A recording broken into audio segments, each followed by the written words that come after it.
नमस्कार दोस्तों, मैं गनीता राय आप सभी के बीच में फिर से। दोस्तों, आज से 2 दिन पहले मैंने नोटिफिकेशन दिया था यूट्यूब पे कि जिन लोगों की परचून की दुकान है और ग्रोसरी की दुकान है, तो वो मेरे भाई लोग कंपनी से फ्री में फ्रिज कैसे ले सकते हैं अपनी शॉप के लिए। तो आज की वीडियो उसके ऊपर होगी, ध्यान से सुनिएगा। दोस्तों, आपने परचून की शॉप तो खोल ली, चाहे वो शॉप आपने छोटी खोली चाहे बड़ी खोली। अब आपने शॉप खोल ली। अब आपको अपने शॉप के लिए फ्रिज भी तो चाहिए होगा। अभी तो सर्दियों का मौसम है जैसे, लेकिन कुछ समय बाद गर्मियों का मौसम आएगा, उसमें आपको अपनी शॉप पे कोल्ड ड्रिंक रखनी होगी। बहुत सारे अलग अलग प्रकार के ड्रिंक रखने होंगे, अलग अलग प्रकार के जूस रखने होंगे, एनर्जी ड्रिंक रखनी होगी। मतलब बहुत तरीके की ऐसी वैरायटी जो है जो गर्मियों में यूज होती है, और सर्दियों में भी फ्रिज की आवश्यकता होती है, क्योंकि आपको दूध रखना है, आपको बटर रखना है, आपको कुछ इस तरीके की चीजें होंगी जो आपको रखनी ही पड़ती है। मक्खन रखना हो गया, डेयरी प्रोडक्ट हो गया जिस तरीके से। तो मेरी वीडियो इस पे है कि आप किस तरीके से कंपनी से फ्री में फ्रिज ले सकते हैं, कि आपको खुद का फ्रिज नहीं खरीदना पड़ेगा शॉप के लिए। अभी आप है नए दुकानदार, अगर आप कंपनी की सुविधाएं लेना चाहते हैं, जैसे आप कंपनी का फ्रिज लेना चाहते हैं, जैसे एक कंपनी हो गई कोक, कोक की कोल्ड ड्रिंक होती है, एक हो गई पेप्सी, पेप्सी की कोल्ड ड्रिंक होती है। उसके बाद हो गया हमारा आइसक्रीम, आइसक्रीम का फ्रिज हो गया, मदर डेयरी की आइसक्रीम होती है, अमूल की आइसक्रीम होती है, क्वालिटी वाइज की आइसक्रीम होती है। तो इन सभी के जो फ्रिज है ना दोस्तों, वो कंपनी शॉपकीपर को फ्रिज करवाती है अरेंज। वो कैसे अरेंज करवाती है और फ्री में देती है। इनमें से शायद एक दो कंपनियां होती हैं जो आपसे सिक्योरिटी डिपॉजिट लेंगी। जहां तक मुझे पता है, एक क्वालिटी वोज होती है आइसक्रीम वाली, वो लोग सिक्योरिटी डिपॉजिट लेते हैं। लेकिन कंफर्म नहीं है, क्योंकि ऐसा होता है कंपनी के रूल कई बार चेंज भी होते रहते हैं। कभी कंपनी लेती भी है सिक्योरिटी डिपॉजिट, तो कई बार कंपनी नहीं भी लेती है। शॉप को देखती है और शॉप के दुकानदार को देखती है, और वो देखती है कि उस शॉप के अंदर प्रतिदिन की सेल क्या उठ रही है। इसके अकॉर्डिंग, इसके बिहाफ पे भी कंपनी चलती है। कंपनी को अगर लगता है कि दुकान में सेल अच्छी हो रही है, दुकान अच्छी भरी पूरी है, तो कई बार कंपनी सिक्योरिटी डिपॉजिट भी दुकानदार से नहीं लेती, जिक्र तक भी नहीं करती। लेकिन अगर आप हैं छोटे शॉपकीपर, अगर आप हैं छोटे शॉपकीपर, पर फिर भी मैं आपको एक तरीका बता देती हूँ कि अगर जैसे कि आप कोई फ्रिज लेना चाहते हैं, कोक वाले कोई सिक्योरिटी डिपॉजिट नहीं लेते, पेप्सी कोई सिक्योरिटी डिपॉजिट नहीं लेती। अब आपको कोल्ड ड्रिंक रखने के लिए तो फ्रिज चाहिए, आप कोक का फ्रिज ले लीजिए। आपको कंपनी से फ्री में फ्रिज देगी। आप अगर पेप्सी का लेना चाहते हैं, अगर आपकी दुकान में लगता है कि स्पेस है, तो आप एक पेप्सी का फ्रिज रख लीजिए, क्योंकि हर हर ग्राहक की अलग अलग पसंद है। कोई कोक के ड्रिंक पसंद करता है, तो कोई पेप्सी वाले ड्रिंक पसंद करता है, तो आप दोनों रखेंगे तो आपकी दुकान के लिए और अच्छा होगा कि ग्राहक जो लेने आएगा, ग्राहक को वो चीज आपके शॉप से मिल जाएगी। तो अब जैसे हमें कोक का फ्रिज लेना है, हमें पेप्सी का फ्रिज लेना है, तो अब वो कैसे मिलेगा आपको? उसके लिए सबसे पहले आपको अपनी शॉप का जीएसटी नंबर अप्लाई करना पड़ेगा, और एक फूड लाइसेंस होता है वो अप्लाई करना पड़ेगा। दोस्तों, इसमें कोई ज्यादा खर्चा नहीं है, कोई ज्यादा लंबे चौड़े बजट क्या कुछ भी नहीं है। लेकिन अगर आप ये जीएसटी नंबर ले लेते हैं अपने शॉप का, अगर आप फूड लाइसेंस ले लेते हैं, तो आपके ऊपर एक टैग तो ऑलरेडी लग गया कि आप अब पक्के शॉपकीपर है। क्योंकि कई बार कंपनी ये चेक करती है, क्योंकि लोग नई शॉप तो खोल लेते हैं लेकिन क्या होता है, 4 से 6 महीने में कुछ साथी, कुछ मेरे भाई लोग जो हिम्मत हार जाते हैं, जिनको लगता है कि नहीं हम नहीं कर पाएंगे, हमने गलत काम खोल लिया है, कुछ भी माइंड में आ जाता है ना, तो वो बंदा एकदम से, वो उसको लगता है अब मैं वाइंड अप कर दूं सब कुछ। तो कंपनी ये भी देखती है कि अभी कितना पुराना शॉपकीपर है, क्या इसको अभी 2 महीने हो, क्या 6 महीने हो, क्या ये अभी शॉप चलाएगा या वाइंड अप करेगा। तो जो नया शॉप कीपर होता है ना, उसके लिए थोड़ा सा कंपनी झिझकती है कि हाँ, इसको मुझे फ्रिज देना चाहिए या नहीं देना चाहिए। तो अगर आपके पास होगा अपना जीएसटी नंबर, और अगर आपके पास होगा अपना फूड लाइसेंस, तो कंपनी आपको, आप ज्यादा नहीं, 3 से 4 महीने पुराने शॉपकीपर हो जाइए, 6 महीने के बाद में आप कंपनी से फ्री में फ्रिज ले सकते हैं, और कंपनी आपको फ्री में फ्रिज देगी बिना सिक्योरिटी डिपॉजिट लिए। लेकिन वो फ्रिज कहलाएगा कंपनी का है, जब तक आपकी शॉप खुलेगी, जब तक आपकी शॉप चलेगी। भविष्य में भगवान करे कि हमेशा रहे आपकी शॉप, बरकरार रहे, मैं ये प्रार्थना करती हूँ। आप चलाए, आपकी आने वाली पीढ़ी भी उस बिजनेस को चलाए, वो बिजनेस कभी बंद ना हो। तो इस तरीके से वो फ्रिज रहेगा कंपनी का ही, लेकिन उसको यूज करेंगे आप। जैसे मैंने कोक का फ्रिज आपको बता दिया, आपने कोक की कोल्ड ड्रिंक लिखवाई, आपको उसके साथ कोक का फ्रिज मिल गया। जब भी आपके दुकान पे सेल्समैन आएगा, तो वो आएगा आपसे, तो भाई साहब आपने कोल्ड ड्रिंक रखी? नहीं जी, मैंने अभी कोल्ड ड्रिंक नहीं रखी। तो आपने नहीं खोली है अभी? तो हाँ, अभी कितना टाइम हो गया आप बता दीजिए कि 4 से 5 महीने मुझे हो गए। तो फिर वो आपको कहेगा तो आप मुझसे सामान ले लीजिए, वो पहले आपको कहेगा सामान ले लीजिए, तो आप उसको कहिएगा सामान तो मैं ले लूंगा भाई साहब आपसे, लेकिन मेरे पास सामान रखने के लिए फ्रिज नहीं है। आपको ये जवाब देना है उसको। फिर आप जैसे ये कहेंगे वो आपको कहेगा ठीक है तो हम आपको सर फ्रिज भी अरेंज करा देंगे। क्या आपके पास अपना जीएसटी नंबर है? क्या आपके पास फूड लाइसेंस है? वैसे सबसे ज्यादा नीड ना जीएसटी नंबर की होती है। मैं आपको फूड लाइसेंस फिर भी ऐड करके बता रही हूँ, क्योंकि ये वाला प्रोसेस थोड़ा बड़े मार्ट और बड़े ग्रोसरी शॉप के लिए, लेकिन आप फिर भी ले लेंगे तो बेस्ट है, कोई दिक्कत नहीं है इसके अंदर। तो वो आपसे सबसे पहले आपका जीएसटी नंबर मांगेगा। अगर आपके पास उस टाइम जीएसटी नंबर आपने ले रखा होगा तो आप क्या करेंगे, आप तुरंत उसको जीएसटी नंबर दे देंगे। फिर आपसे एक आधार कार्ड की कॉपी लेगा, एक पैन कार्ड की कॉपी लेगा, बस आपसे वो 3 ही चीज लेगा। आपने आपके 3 चीज लेगा। हाँ, और एक कैंसिल चेक जाता है, कई बार कंपनी कैंसिल चेक भी लेती है। कैंसिल चेक आप उसको दे दीजिए। अब कैंसिल चेक आप देंगे कैसे? अगर आपने अपनी शॉप का कोई अकाउंट खुलवा रखा होगा तभी तो आप देंगे मेरे दोस्त। तो ये मेरे इस वीडियो में बड़े ध्यान से समझिएगा, ये सारी चीजें आपको चाहिए। अगर आप ये सारी चीजें मैनेज कर लेते, एक जीएसटी नंबर, एक फूड लाइसेंस, एक आप अपनी दुकान का एक अकाउंट अकाउंट खोल लीजिए, करंट अकाउंट जिसको बोलते हैं, अपनी शॉप के नाम का, XYZ जो भी आपने शॉप का नाम डाला हो उसका एक करंट अकाउंट होना चाहिए। आपने इतने सारा सिस्टम सेटअप कर रखा था। वो सेल्समैन आपके शॉप पे आया, उसने आपने इन इन चीजों की डिमांड की, आपने ये चीजें उसको दे दी, ठीक है। मात्र 10 से 20 दिन के अंदर आपकी शॉप पे फ्रिज आ जाएगा, फ्रिज के साथ माल आ जाएगा। अब आप बताइए कि आपको कितने की बचत हो गई? आपको पता है उस फ्रिज की कीमत कितनी होगी? जो फ्रिज आपके शॉप पे आएगा 40 से 50 हजार का वो फ्रिज होगा। जो कंपनी आपको फ्री में दे रही है उस फ्रिज की कीमत मैं कहती हूँ कि 40 से लेके 50 हजार के बीच में, क्योंकि अभी आपकी शॉप छोटी है, उस हिसाब से वो आपको फ्रिज देंगे। नहीं तो इससे भी बड़े बड़े फ्रिज जो होते हैं वो 2-2.5 लाख के फ्रिज भी कंपनी वाले शॉपकीपर को दे देते हैं। पर वो कब देते हैं? वो दुकान का स्पेस देख के। दुकान देखते हैं दुकान मार्ट में है या दुकान एक बड़े ग्रोसरी स्टोर में है, किस टाइप की दुकान है।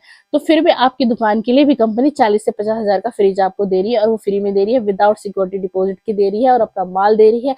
आपसे कंपनी क्या ले रही है? आपसे कंपनी सिर्फ वो ले रही है जितना जो आपने कोल्ड ड्रिंक लिया उसका पैसा सिर्फ वो आपसे ले रही है, उसने फ्रिज का पैसा अभी भी आपसे नहीं लिया। इसी तरीके से जैसे हमने बताया कोक का फ्रिज हो गया, पेप्सी का जो फ्रिज लेंगे सेम प्रोसेस ऐसा ही है।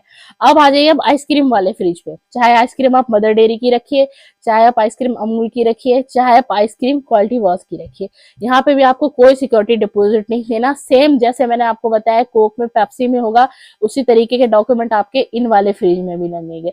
ऐसे ही आपके दुकान पे सेल्समैन आता है गर्मियों के टाइम पर, वो कहता है भाई साहब आपने आइसक्रीम रखी है? तो आप कहेंगे नहीं मेरे पास तो ना फ्रिज है, फ्रिज ही नहीं है तो मैं आइसक्रीम कैसे रखूंगा।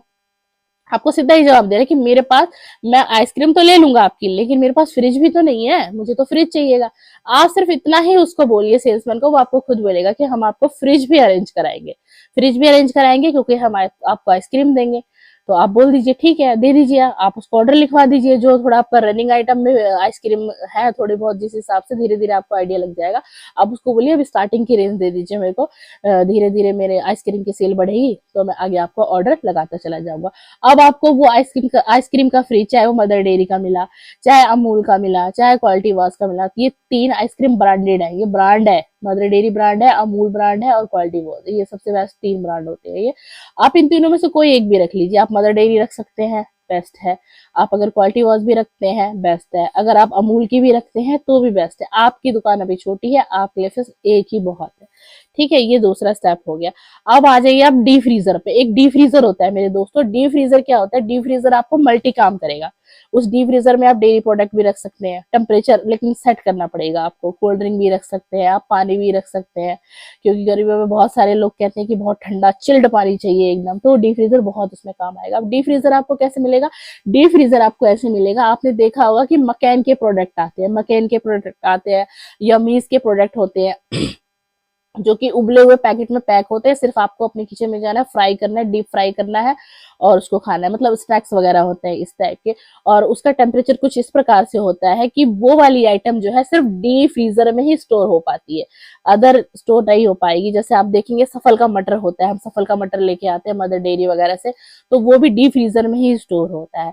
तो डी फ्रीजर कुछ इस तरीके से काम करेगा। जिस तरीके से मैंने आपको बताया कोक का फ्रिज आपको मिला, पेप्सी का फ्रिज आप ले सकते हैं, मैंने आइसक्रीम बता दी, same process same process the freezer का भी है। अगर आपके पास कोई सेल्समैन आता है, मकेन का आएगा या मीस का आएगा, आपकी थोड़ी सी दुकान पुरानी होगी ना 3 से 4 महीने में, तो जितने भी सेल्समैन हैं, सेल्समैन भी आते हैं, कई बार डिस्ट्रीब्यूटर भी चल के आता है दुकान पे, तो ये लोग खुद ही आपकी शॉप पे आएंगे, आपको कहीं भी भटकने की जरूरत नहीं, क्योंकि आपने कर रखी है अपने घर में दुकान।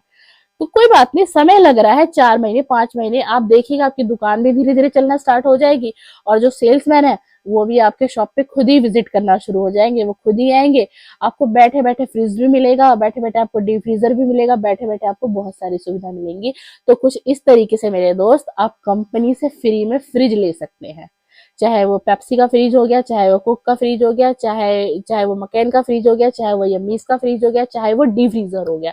अब आते हैं हम चॉकलेट पे। चॉकलेट भी तो रखेंगे हम अपनी दुकान में। अब हम चॉकलेट रखेंगे, चॉकलेट के लिए तो बिल्कुल फ्रिज चाहिए, क्योंकि अगर फ्रिज नहीं हुआ तो चॉकलेट हो जाएगी मेल्ट। अगर आप बाहर से भी लोकल उससे चॉकलेट लेके आ रहे हैं और अगर आपके पास फ्रिज नहीं है, तो आपकी वो चॉकलेट बेकार हो जाएगी। अभी सर्दी के सीजन में तो वो सेफ रहेगी, बट जैसे ही गर्मी आएगी तो वो आपका सारा माल खराब हो जाएगा। उसके लिए भी चाहिए आपको एक कैडबरी का फ्रिज, एक नेस्ले का फ्रिज। अब वो कैसे आपको मिलेगा? वो भी आपको कंपनी फ्रिज फ्री में देगी। क्यों? क्योंकि कंपनी को भी तो अपना माल बेचना है। तो अब हमें चाहिए कैडबरी का फ्रीज। अब कैडबरी का फ्रीज चाहिए आपको, तो आपके पास वो सेल्समैन आया चॉकलेट के लिए, कहेगा कि मेरे पास कैडबरी की चॉकलेट है, तो वो इतना ही बोलेंगे, पहले आपको फ्रीज का नहीं बोलते वो लोग। फिर आपने क्या बोलना है कि हाँ मैं चॉकलेट तो ले लूंगा, बट मैं रखूंगा कहाँ, मेरे पास तो फ्रिज है ही नहीं। बस आपने इतना ही बोलना है, वो आपको तुरंत ही रिप्लाई करेगा, हम सर फ्रिज भी अरेंज कराएंगे आपको। अब वो फ्रिज भी आपको फ्री में मिल गया। आपने क्या किया, आपने चॉकलेट का जो भी है थोड़ा बहुत, अभी आप नए हो तो उसको ये कह दीजिए, आपको तो नहीं पता, कह दीजिए सर जो रनिंग में चॉकलेट है ना, थोड़ी थोड़ी मुझे सारी रेंज कर दीजिए। क्यों? क्योंकि आपका आएगा फ्रिज। अब फ्रिज आएगा तो उसके लिए आपको पूरी रेंज रखनी पड़ेगी। कोई बात नहीं, हम रख लेंगे, आ जाएगी चॉकलेट हमारे दुकान पे। ठीक है। इस तरीके से वो भी फिर आपसे क्या मांगेगा, आपसे सबसे पहले वो कहेगा सर जीएसटी नंबर है आपकी शॉप का? तो आप कहेंगे बिल्कुल जीएसटी नंबर है। फिर वो कहेगा सर कैंसिल चेक मिल जाएगा? आप बिल्कुल कहेंगे, क्यों? क्योंकि आपने करंट अकाउंट खुलवा रखा है अपनी शॉप का, आपने जीएसटी नंबर दिया, आपने कैंसिल चेक दिया, आपने अपना एक आधार कार्ड दिया, आपने अपना एक पैन कार्ड दिया। ठीक है। और दुकान की फोटो वो लोग ऑलरेडी अपने फोन में क्लिक करके ले जाते हैं प्रूफ के लिए कि हम यहाँ गए थे, ये विजिट किया, ऐसे ऐसे शॉप है। वो जो भी सेल्समैन आएगा वो इस तरीके से करके ही जाएगा। सबका यही स्टेप है, किसी का भी अलग स्टेप नहीं है। बस बात ये है कि आपके पास होना चाहिए अपना जीएसटी नंबर, और एक फूड लाइसेंस ले लें तो बहुत अच्छा है, और एक आपकी दुकान का करंट अकाउंट खुला होना चाहिए, क्योंकि आपको देना है उसको कैंसिल चेक। आपका सेविंग अकाउंट का नहीं चलेगा, आपके करंट अकाउंट का जो शॉप है उसके नाम का ही चलेगा। ये चीजें आपने दे दी। अब आपके शॉप पे जो है कैडबरी का फ्रीज आ गया और कैडबरी की चॉकलेट आ गई। अब आप लगाइए माल दोस्तों। इसी तरीके से नेस्ले की जो चॉकलेट होती है, जो आप देखते हो किटकैट है या मंच है, वो नेस्ले की चॉकलेट होती है सारी। तो इसी तरीके से अगर आप चाहते हैं, अगर आपका बजट अच्छा है, आप चाहते हैं कि मैंने कैडबरी की तो चॉकलेट रख ली है मेरी दुकान में, सीरियसली अच्छा क्यों ना मैं एक फ्रिज नेस्ले का भी ले लूं। तो जैसे सबसे ज्यादा आपने देखा होगा कि मैगी बहुत बिकती है, वो मैगी का जो ब्रांड है वो नेस्ले का ही ब्रांड है, वो नेस्ले से ही आता है। तो अब आप रखना चाहते हैं कि मैं एक नेस्ले की भी चॉकलेट रख लूं, तो जैसे मैंने प्रोसेस आपको कैडबरी के फ्रिज का बताया, सेम प्रोसेस इसी तरीके से नेस्ले की चॉकलेट है। यहाँ सभी कंपनी आपको फ्री में फ्रिज दे रही है, फ्रिज अरेंज करा रही है। ठीक है। और आपको फ्रिज मिल गया। और उसके बाद प्लस एक पॉइंट और है, आपको कंपनी ने फ्रिज दिया, जैसे कि चॉकलेट ने कैडबरी वाले ने कैडबरी का फ्रिज मिला आपको, आपको नेस्ले का मिला। अगर आप स्टॉक भरपूर बराबर रखते हैं और आप डिस्प्ले फ्रिज की अच्छी रखते हैं, तो दोस्तों एक फायदा और होता है, कंपनी जो है डिस्प्ले भी देती है शॉपकीपर को। बेशक अगर अभी आपकी छोटी दुकान है तो कहीं ना कहीं आपका 5% सेव है, 5% तो आपको कंपनी देगी, ये मेरी गारंटी है और ये कंपनी देती है। अगर आप छोटे शॉपकीपर भी है ना, आपको 5% कंपनी देगी। जो भी बिल बनेगा उसका जो डिस्प्ले अमाउंट आपका 5% कट जाएगा आपके बिल में। लेकिन ये पहले के बिल में नहीं कटता, मैं ये भी बता दूं। जब तक आपके 4 से 5 बिल नहीं बनते हैं कंपनी की तरफ से, कंपनी भी तो देखती है ना कि बंदा माल कितना परचेस कर रहा है मेरे से, तभी तो कंपनी आपको डिस्प्ले देगी। और आप हैं अभी नए शॉपकीपर, तो आपके 4, 5, 6 बिल जब हो जाते हैं, जब आप कंपनी में रजिस्टर्ड हो जाते हैं, जैसे कि नेस्ले की कंपनी में भी रजिस्टर होगी आपकी शॉप, कैडबरी के उसमें भी आपकी शॉप रजिस्टर होगी, तो 5 से 6 महीने या 8 महीने का भी समय लग जाए तो भी कोई दिक्कत नहीं है। 7-8 महीने के बाद 9वें महीने से या 7वें महीने से आपकी कंपनी से डिस्प्ले आनी शुरू हो जाएगी, जो डिस्प्ले होगी 5% की। ये मैं सबसे कम डिस्प्ले बता रही हूँ आपको कि 5% आपको मिलेगा मिलेगा। और अगर आप सेल बहुत अच्छी निकाल लेते हैं, आप टारगेट पूरा कर लेते हैं मंथली, जो भी टारगेट कैडबरी वाला देगा आपको, जो भी टारगेट नेस्ले की चॉकलेट वाला देगा आपको, अगर आपने टारगेट पूरा कर दिया तो आप ही जरूरी नहीं है कि आप 5% पे ही सीमित रहेंगे। बेशक आप छोटे दुकानदार, लेकिन मेरे दोस्त आप सेल तो बहुत अच्छी कर रहे हैं। बेशक आपकी छोटी दुकान सॉरी बेशक आप छोटी दुकान चला रहे हैं, लेकिन आप सेल बहुत अच्छी दे रहे हैं कंपनी को, तो जरूरी नहीं है कि कंपनी आपको मात्र 5% पे ही रखेगी, कंपनी वो परसेंटेज भी बढ़ाएगी आपका, तो क्या उससे आपको बेनिफिट नहीं होगा मेरे दोस्त? आपको फ्रिज भी मिला फ्री में, आपको सामान भी डायरेक्ट कंपनी से मिला, आपके पास कोई हेडेक नहीं हुई, आपको कहीं भागना नहीं पड़ा सामान परचेस करने के लिए, किसी मार्केट में नहीं जाना पड़ा, क्योंकि वहां भी तो आपका मार्जिन कटेगा। अगर आप किसी होलसेलर से जाके चॉकलेट लाओगे तो आप क्या कमाओगे, आपको क्या बचेगा? आपको क्या लगता है कि चॉकलेट में कितना बड़ा मार्जिन होता है? नहीं ना। और यही आपको अपनी दुकान पे बैठे बैठे चॉकलेट भी मिल रही है, प्लस फ्रिज भी मिल रहा है, कोल्ड ड्रिंक भी मिल रही है, प्लस कोक का फ्रिज भी मिल रहा है, प्लस पेप्सी का फ्रिज भी मिल रहा है, तो कितना अच्छा हो जाएगा ना आपके लिए। तो मेरे दोस्त कुछ इस तरीके से अगर आप अपने डॉक्यूमेंट को पूरा कर लेते हैं, अगर आप जीएसटी नंबर, फूड लाइसेंस ले लेते हैं और अपनी दुकान का एक करंट अकाउंट खुलवा लेते हैं ना, तो आप बहुत सारे फायदे कंपनी से ले सकते हैं अपने शॉप पे बैठे बैठे। और आप देखिए ये जितने भी मैंने आपको फ्रिज बताया, आप अगर एक फ्रिज की कैलकुलेशन अगर आप 50,000 के अमाउंट से भी करेंगे, तो मैंने आपको 4 से 5 फ्रिज बता दी है। 50,000 के हिसाब से अगर आज 5 फ्रिज के भी लगा लेंगे तो आप जोड़ लीजिए कि आपके कितने अमाउंट की सेविंग आप खुद कर सकते हैं। लेकिन वो कैसे कर सकते हैं? जब आप अपने दिमाग को यूज करेंगे तो आप ये सेविंग कर सकते हैं। जल्दबाजी बिल्कुल भी नहीं करनी है। अभी आपने नई शॉप खोली है, आप 4 महीने, 3-4 महीने ऐसे ही आप नॉर्मल चलाइए, आप राशन का सामान रखिए, आप राशन का सामान रखिए, जो चीजें मैंने आपको बताई थी, रनिंग आइटम भर लीजिए और वेट करिए, कोई ना कोई सेल्समैन आपकी दुकान पे आएगा जरूर आपकी दुकान को देख के, और खुद आपकी बातचीत हो जाएगी। और आपको लगता है कि नहीं मुझे पहले ही चाहिए, तो उससे भी अच्छा एक तरीका बता देती हूँ। आप अपने एरिया में किसी जो कहीं बड़ी शॉप है, आप वहां उस शॉपकीपर के पास चली जाइए, कोई दिक्कत नहीं है मेरे दोस्त, वो इंसान जरूर आपकी मदद करेगा। उसको कहिए कि मैंने एक छोटी सी परचून की दुकान खोली है भाई साहब, और क्या आप मेरी थोड़ी हेल्प करेंगे, मुझे थोड़ा गाइड करेंगे? वो कहेगा पूछिए, मैं बिल्कुल आपको गाइड करूंगा। आपको कुछ भी नहीं करना है, आप उसके पास जाओ, प्यार प्यार से आप उससे जो है ना, उससे आप धीरे धीरे आप उससे कोक वाले का नंबर ले लो, पेप्सी वाले का नंबर ले लो, क्योंकि वो तो सब उसकी दुकान पे आते होंगे। ऐसा नहीं है। अच्छा, किसी पास वाले शॉपकीपर के पास मत चले जाना कि इस गली में आपकी शॉप है, आप अगले वाले के पास जा रहे हो, जरूरी नहीं है वो आपकी मदद कर दे। थोड़ा कुछ किलोमीटर का डिस्टेंस करके दूसरे एरिया से भी जाके आप, जो आपका एरिया का ही हो, क्योंकि ये डिस्ट्रीब्यूटर भी बटा हुआ होता है और सेल्समैन भी बटे होते हैं एरिया के अकॉर्डिंग। आप वहां से आएंगे ना, वहां से आपको कॉन्टेक्ट मिल जाएंगे, और वो कॉन्टेक्ट मिल जाएंगे, उस कॉन्टेक्ट पर कॉल करिए और आपको सारी सुविधाएं कंपनी से मिल जाएंगी। और अगर आप, मैं कहती हूँ अभी आप नए हैं, 3-4 महीने का, 5 महीने का वेट कर रही है, खुद ही आपके शॉप पे सारे सेल्समैन भी आएंगे, कुछ डिस्ट्रीब्यूटर भी कभी कभी डायरेक्ट आ जाते हैं। तो बस इस तरीके से कुछ आपका काम आसान हो जाएगा दोस्तों। तो मैं आशा करती हूँ कि आपको वीडियो में समझ आया होगा काफी चीजें। अगर ना आए तो दोबारा वॉच कर लीजिएगा। अगर उसके बाद भी समझ में ना आए तो वीडियो के नीचे मेरा नंबर दिया गया है, आप मुझसे व्हाट्सएप पे बात कर सकते हैं, मुझसे डिस्कस कर सकते हैं। और करिए, बिल्कुल मुझे मैसेज करिए, मैं आपको रिप्लाई दूंगी, चाहे थोड़ा समय लगेगा मेरे दोस्त। Thank you. शुक्रिया, काफी कीमती समय मैंने आपके लिया। धन्यवाद।